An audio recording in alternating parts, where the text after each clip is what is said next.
Hi, welcome back. My name is Dr. Victor Count. I'm the author of Bonding with God, a new book that just came out from Baker Academic. And today, last week, we did talk about bonding with God and just how we perceive God, how we perceive God and our understanding of God. But this week, I want to talk about something I think is important that could be relevant for us and talk about the invincible template, essentially how our past ultimately follows us into our prayer life. And I think if you are thinking about what a flourishing life is and how your prayer life might somehow be connected to your attachment experience, I think you should hang in there. Now, let me ask you something personal. When you sit down to pray, and I mean, really sit down to pray, not the quick prayers on your way to work, but the devotional prayers. What happens in your body? Do you feel safe, or do you feel like you're being heard?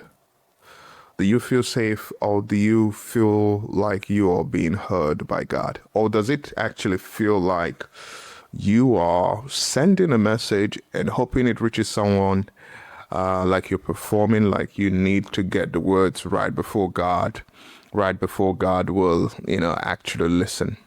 And I want to tell you something important, because I think that that particular feeling that you are having, that specific texture of your prayer life, has a name. And today we're going to name what it is. And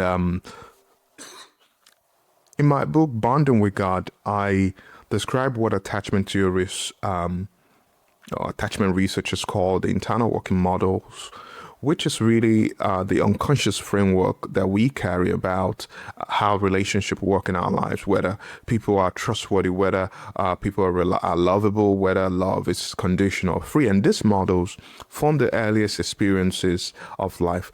And you know what's interesting about them is the fact that they do not disappear when one becomes a Christian. In fact, they show up in our prayer life, they show up in our worship, they show up in how we respond to silence from God. And here is a story from my research that I want to share with you. For those of you that don't know, the research that was used for this work was the data was collected in South Africa in a place called Stellenbosch. This was about in 2014, when I was doing a field work there. I worked with a lot of young people in different denominations, the Dutch Reformed Church, the Catholic Church, the Pentecostal Charismatic churches, the Methodist churches there. And here's a story of one of the respondents that I shared, I interviewed during this time. Her name is, Sharon. Sharon is a Sudan. It's not her real name, but I'm just using the name just to protect her. Sharon, she grew up with a mother who resented her even before she was ever born. And the reason for that was that the mom had a difficult pregnancy, having her first child, and didn't want to have another child. And her first experiences of love, Sharon's first experiences of love, were marked by rejection and criticism. In fact, when Sharon found faith, she found God, but the God that she found bore the marks of what love had meant to her. That love was conditional, love was watchful, love was waiting for her to fail.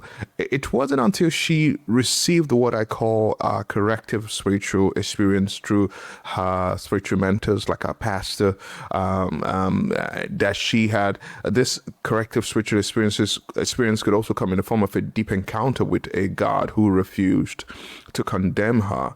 And through her relationship with our church, through her participation in activities in the church and different things, active engagement with the church service. And I was in Stellenbosch at this time, and I saw how involved that she was.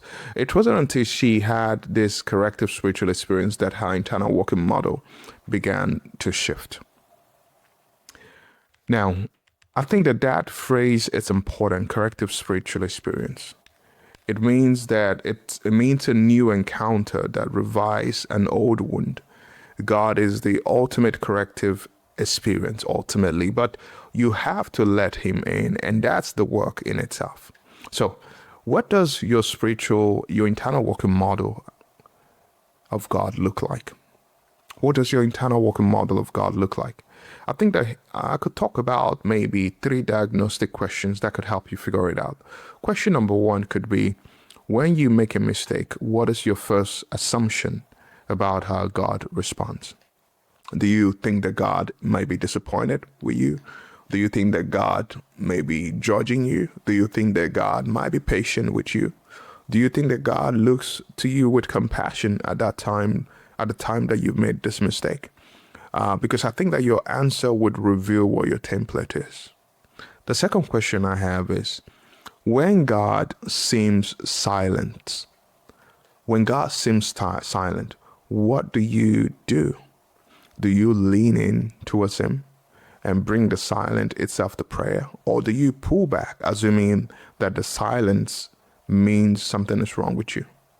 The third question that I have for you is, can you come to God with something you are ashamed of? Something you did never tell anyone. You rather not tell any person, and believe that God's response will be care rather than condemnation. Now, the truth about it is that most of us were never taught that prayer could be that honest. We were taught to clean up our act before we came to God. I remember those days in church, before you come to God in prayer, you must be clean. And which is why even times people don't want to take communions on Sundays, because they want to come to God clean, right? But the book of the Psalms in the Bible are full of people who did the opposite of these things that I talked about. They came to God angry. They came to God exhausted. They came to God confused. They came to God demanding answers. And these relationships were held. That's the kind of prayer life this book is trying to help you build. And I'm hoping that you can pick up the book, Bonding with God, because there's a lot of information in the book that can help you navigate this journey. And so this week, I want you to try what I call the honest prayer experiment. Set a timer for 5 minutes. Write down what you would say to God if you had nothing to lose. No performance, no editing, no spiritual language. Just say what is actually true, what is in your heart. And then end with one sentence: but I trust in your unfailing love. Don't worry if that last sentence doesn't feel true yet to you. Write it anyway. Trust that the Lord, the God who sees your whole history, the parts that formed you, the parts that wounded you, the parts that you've not told anyone, that same God is not surprised by any of your story. And he has not left you. And so bonding with God, I think, would help you navigate how to make sense of this journey and reactivate your prayer life in honesty.